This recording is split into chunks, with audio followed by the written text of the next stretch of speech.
2565, 2565।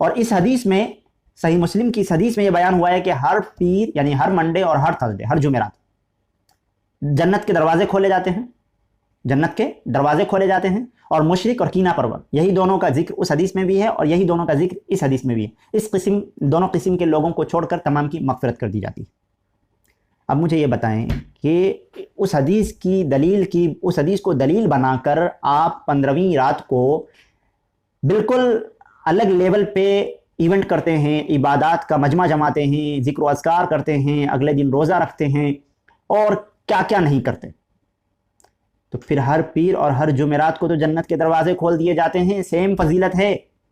پھر ہر پیر جمعرات کو بھی تو سجانا چاہیے، ہر پیر اور جمعرات کو بھی تو مسجدیں جگمگانی چاہیے، لوگوں کی بھیڑ ہونی چاہیے تھی، لیکن آپ ایسا کیوں نہیں کرتے؟ پھر ان مقرروں کو یہ بات سمجھنی چاہیے، ایسا کیوں نہیں کرتے ہو؟ اور یہ تو ویسے بھی صحیح مسلم کی حدیث ہے، اس سے زیادہ پختہ حدیث ہے، پھر اس حدیث پر عمل کیوں نہیں کرتے اس طریقے سے جس طریقے سے 15ویں شعبان کی آپ فضیلت بیان کرتے ہیں؟